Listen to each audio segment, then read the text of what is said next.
Okay, self-training tips. So these are some of my tips for you guys. One thing you can do is something called shadowing. This is a very simple exercise you can do on your own. What you do is you play a talk or a speech, and then you just follow the speaker. That's called shadowing. You just follow the speaker. You can do it with conference talks. I do it with conference talks, and I play Elder Holland, my favorite speaker, and then I just try to mimic him. I try to follow his intonations and his emotions and how he says certain words and how he expresses himself. So I try to mimic him as much as I can. So that's shadowing. Shadowing helps you to listen actively, listen well. Also, shadowing helps with your intonations. Intonation is really important in interpreting. If you can't get intonations right, you can change some sentences. Meanings can change. So shadowing is a very helpful exercise. Next thing is very important. So if you learn one thing from my training, this is it. All of you have smartphones. You need to download a voice recording app, or some of your phones already have pre-installed apps. So you need to start using voice recorders. And what you do is every time you do an interpretation on your own or in your team or at church, you record yourself. You record yourself and you critique yourself and you improve. And that's the most important thing I learned. I still do it to this day. I still record myself and I listen to myself. And you immediately pick up mistakes and things that you can improve on, because you are 100% honest with yourself, and you can't lie to yourself, and it's just there. And this exercise is very revealing, and you can see things that you don't understand.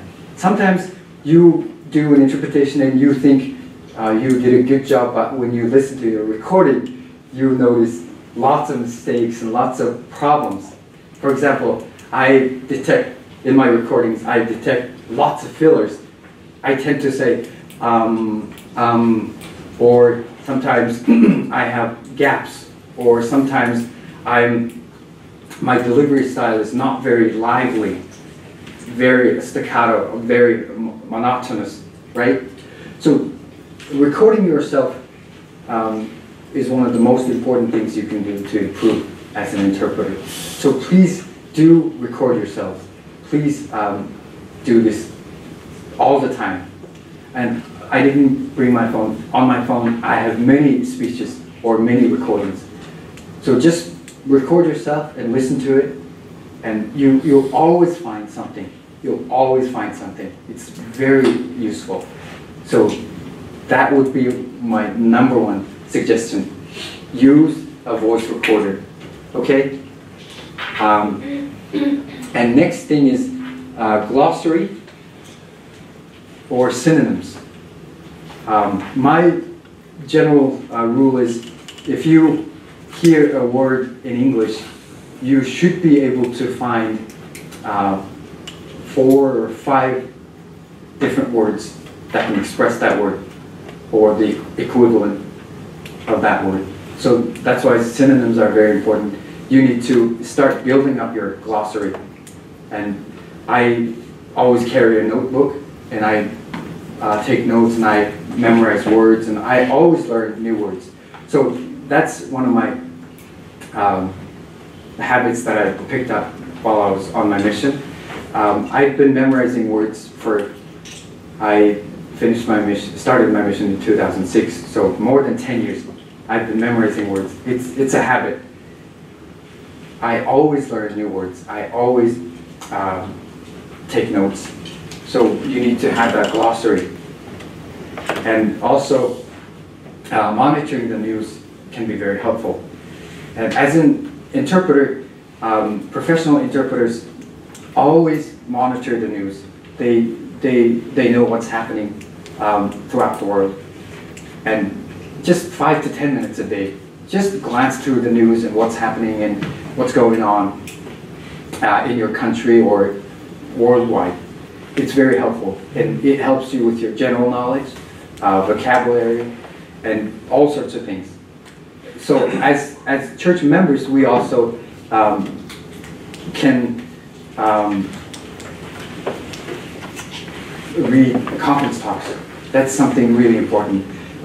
Real example. Recently, Elder Merce and Sister Merce, they came to Mongolia to attend a stake conference, and I was interpreting for both of them. And Sister Merce, in her talk, she quoted from Sister Craven's talk from last conference. Careful versus casual.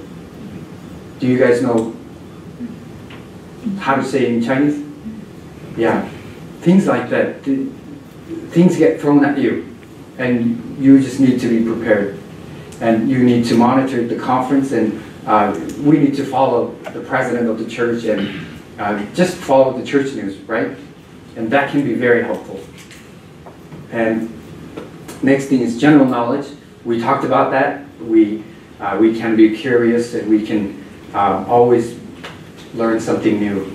And always carry a notebook. Also work as a team. You can work as a team.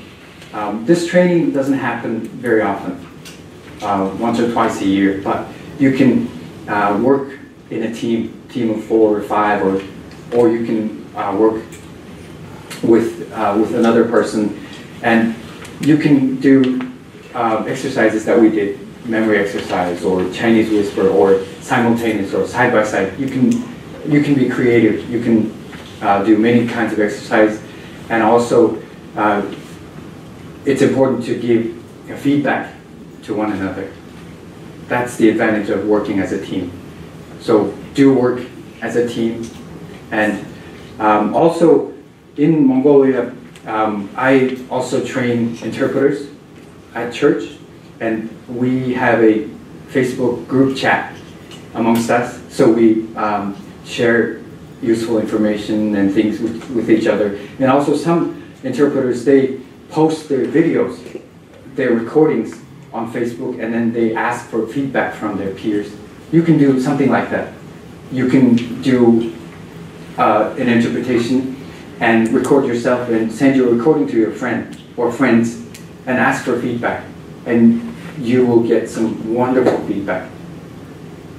Yeah, and working as a team is very useful.